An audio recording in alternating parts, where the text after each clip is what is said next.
All right, so I've made this kind of weird form here. I'm not going to use this whole form. I'm just going to take a chunk of it and shrink wrap it just so we get a surface so we can continue on with the rest of the tutorial, which is going to be more about using these kind of generative design processes for specifically articulating the surface of massing. So what I'm going to do for this is I'm just going to make a box,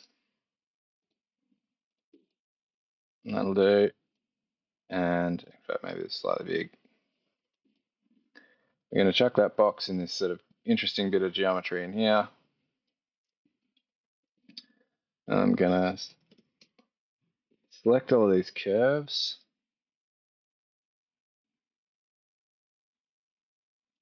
Make sure we get them all. Don't want my inside ones.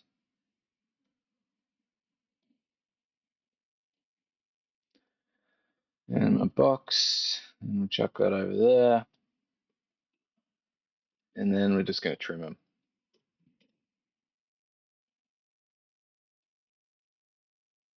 So get rid of everything that is not inside of my box.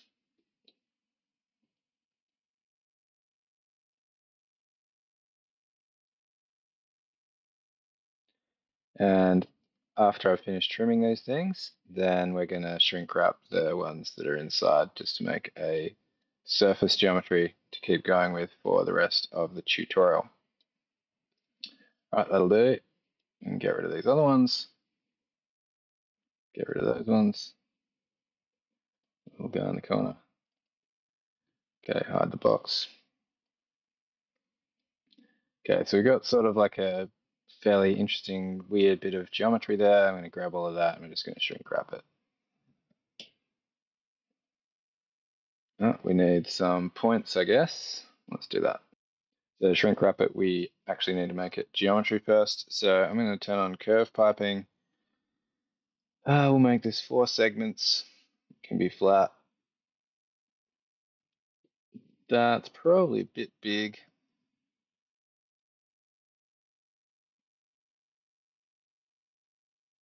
Maybe that's going to be okay. I don't know. Let's make it even smaller.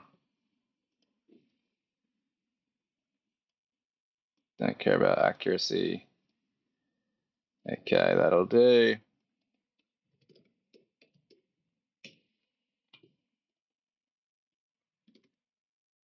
Now we've got our mesh, and hopefully we can, whoops, turn off the curve piping now.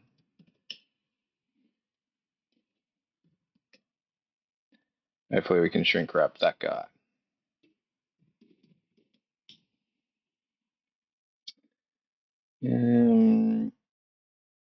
Yeah, let's just see what we get. Okay, we get a blob. That's to be expected. Is it too blobby? Yes. Let's try it again.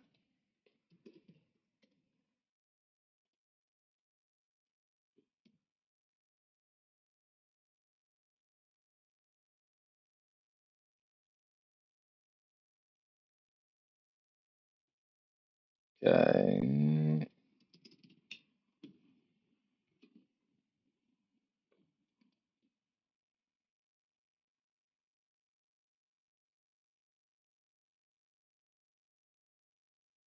Too blobby.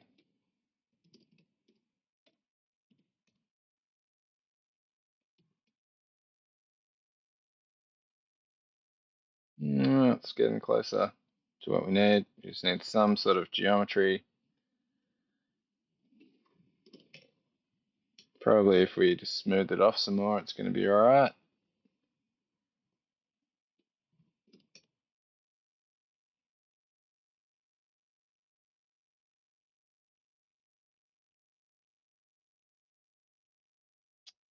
That will do for now, I think. We could probably get something better out of that, but it's fine for now. So we want to get rid of those little tiny meshes. So I'm just going to keep that one big one and we'll get rid of all that other junk. And now we're ready to carry on. So we've got a mesh here. and what I want to do is I want to create a field of object. I mean, the point of making this mesh is just to make some really, really complex surface so that we have something to respond to with flowing something over the object. So the idea is we're going to create a ton of points on this mesh. We're going to evaluate the curvature of the mesh at each one of those points, and then we're just going to draw a line in the direction of the curvature. So we end up with flow over the whole thing. The cool thing about this is, again, I'm going to give Opus this image, and I'm going to give it this screenshot actually, so that it kind of knows what I want to be putting my geometry on, and I think that'll help it do a better job of this task. So let's make a new code node. Again, make sure we're on Python. Let's copy that image in, and we'll also copy this one in, so it knows that we're talking about a pretty weird bit of geometry here.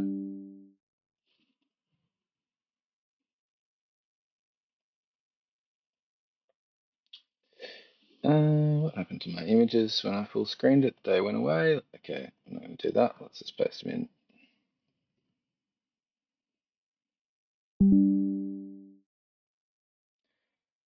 Okay, can you write a script that lets us select a mesh, spawns a bunch of points all over the mesh, and draws lines in the direction curvature?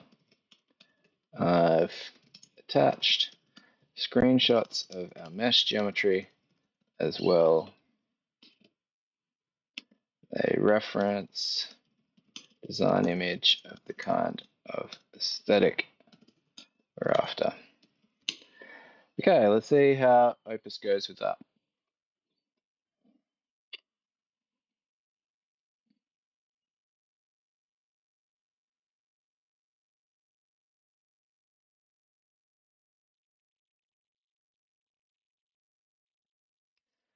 So looking at the reference image, it said we don't just want little short lines, we want long lines. Yes, that's true. I do want long lines. I don't actually want little short lines. Long lines sound way better. Please give me long lines. Which makes the task a fair bit harder, actually. It's going to have to spawn points and then iteratively go and march through the curvature of the mesh. It's definitely harder to do than just taking a point and drawing a line in the direction of the curvature. So we'll see how Opus goes with this. There is definitely some skill in writing the prompts. Like if you know anything about generative design, it's easier to get these coding models to do what you want just because you'll be able to sort of prompt it in the right direction. But that said, it's still very much useful just showing reference images. Like in this case, Opus has figured out that we want flow from the reference image. I didn't prompt it for that. And so that does drop the barrier to entry quite a bit with these sorts of design tools. Okay, so it's gone and written the script. So let's run it and see what we get. Select a mesh. Okay, there's our mesh. Number of streamlines, 200. That's a lot, but let's see. Steps per streamline. Whoa, we're not going to do 100. Let's say 10 for now. Step size, sure. Curvature direction, sure. Trace both directions, yes.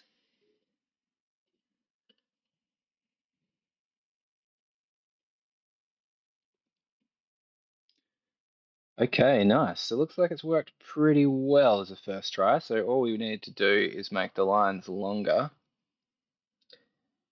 I'm just going to run it again. 200 streamlines. Let's make it 500 streamlines. Steps per streamline, let's make it 20. Step size, let's make it 0.2. And then let's just run that.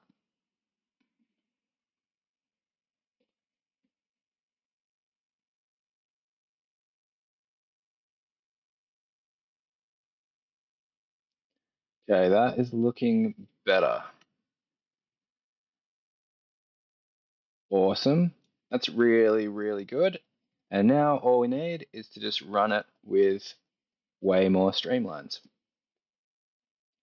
So I'll pause the video and come back. because I'm going to run it for a minute. Okay, we're back. I did it with 2000 streamlines this time. And that has definitely generated the exact aesthetic that I'm after. So we've got this kind of complex mesh form that's being traced by all of these lines that are reacting to the flow of the mesh. We don't even need to iterate on that one. That's pretty much was just the intention off the top of the bat.